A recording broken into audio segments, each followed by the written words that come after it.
So I've come along to the Aztec Mountain stand, Aztec Mountain from Aspen in Colorado, and I've got the pleasure of meeting Bode Miller, a legendary ski racer. Hi Bode. How's it going? Good, how are you? Yeah, I'm hanging in there. Yeah, it's fantastic to meet you. I've been a fan for, well, I think it's like 20 years since you burst on the ski racing scene, and I first saw you in probably in a World Cup race, and in fact I think it was the Laberhorn downhill in Wengen, and maybe in '98, something like that. And I saw you skiing, and I was like, wow, that's kind of different. And then you go on and win medals and win so many things. Olympic gold medalist, Olympic silver medalist, bronze medalist, 4 times world champion, World Cup champion many times. Yeah, how did you do it? I mean, I think staying with it long enough, I was durable, so I didn't get hurt when I was crashing. That's honestly the most important thing, is staying healthy.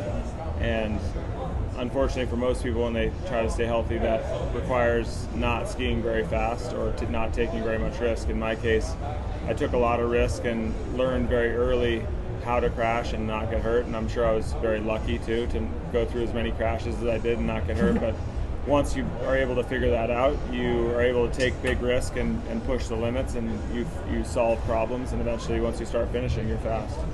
I mean, like, when you were really pushing yourself, I mean, all through your career, but certainly in the early days, and you kind of looked like you were, I mean, every ski racer's on the edge, you know, but you were like really on the edge.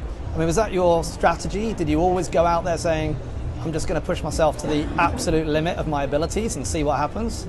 Well, I mean, every time I was in a race, I would assess what I thought it took to win. And, you know, when you're young, especially in my case, I didn't have a very solid technical foundation. I just never really worried about technique that much. And coming through the ski program in the U.S., that's not like Austria or Switzerland, where they really focus on technique early for a long time.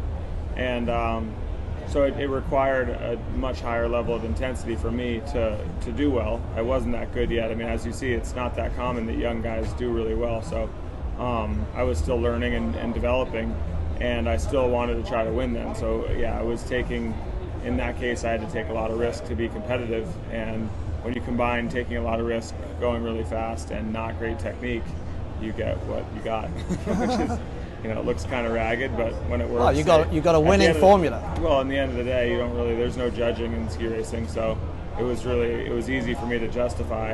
If I looked good or spent energy trying to look good, I definitely wouldn't have been as fast. So. Okay, so I mean, like, you've got 4 kids, right? Mm-hmm. And I guess, do they ski? You enjoy skiing? Yeah, I take them skiing. I mean, we live in Southern California, so. Right. It's not really a ski environment.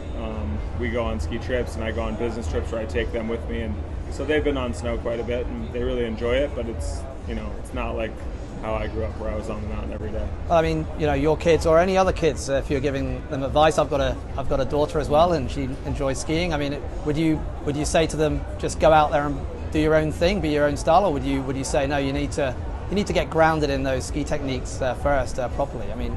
No, I mean, I can't tell my kids anything. They don't listen to me at all. So, and if I do tell them something, they do the opposite. So right. I'm better off just keeping my mouth shut and letting them do it. I mean, if they ask me questions, I'll sometimes give them pointers, but more I think I just ski with them and let them watch me and see how they develop. It's really there's no real rush either. You just go out there, and as long as they're having fun, that's the important thing. Okay, cool. And Olympic Games coming up, obviously, Pyeongchang. You're heading out there. I think you're commentating for MBS TV, is that correct? NBC. NBC, sorry. And Eurosport, a little piece too. Okay, cool. And, you know, American races at the moment, like in the men's side, not too much going on the downhill, I guess. But I mean, obviously in the women's. Across the board on the men's side, but the women are pretty strong. So do you think Michaela will do it? Do you think she can get gold in Pyeongchang? Yeah, I think she'll get at least one, I would guess. She's an exceptional skier, but there's a lot of pressure on her, and being as dominant as she's been, you know, traditionally that's not a nice place to come into the Olympics. It doesn't favor the favorites. So, but she, as I said, she is exceptional, so she might be able to pull it off. Okay, and Aztec Mountain, I mean, it's a brand that you're involved in. We've seen it today. It looks absolutely fantastic. Really, really nice, high quality, high end stuff. I mean, just tell us a little bit about that and what drove you to kind of get behind it and why you're working with the brand. Yeah, I mean, I'd done a lot with brands in the past, and I always was frustrated by their philosophy and the angles they took, and trying to cut corners, and shipping stuff off to China for production. And I think people are gonna, invest in good quality clothing because it makes such a big difference to how you enjoy outdoors. If you're dressed in properly, it can be miserable, especially skiing. I mean, right. it can be cold out there, and if your stuff isn't working right, you quit. I mean, it's that bad. I have done it my whole life, so I know the importance of good clothes. And yeah, sure. It's a really small group, so I was able to come in and have a really meaningful impact, and we work great together. I think we all are very much on the same page in terms of how we want to grow, what products we see. I mean, as you said, everything in the line, I live in this stuff all the time. That's all I wear, okay. and it's awesome stuff. I mean, there's no. Yeah.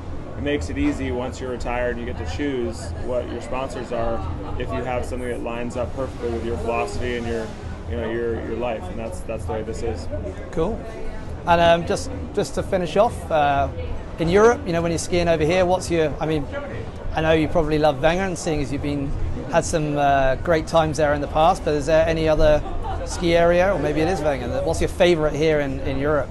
I mean, it's always different. It's more conditions than anything else. But right. I was just in Paganella, which is in Italy, and that place is pretty incredible. Okay. They're growing a lot, but it's got a really cool culture and a lot of really enthusiastic skiers. And we trained there a bit as the U.S. team. That's how I got to know the resort. But it's a pretty great spot to be. Cool. All right, I'll check it out. Thanks, Bode. No problem. Really nice to meet you. Cheers. Cheers.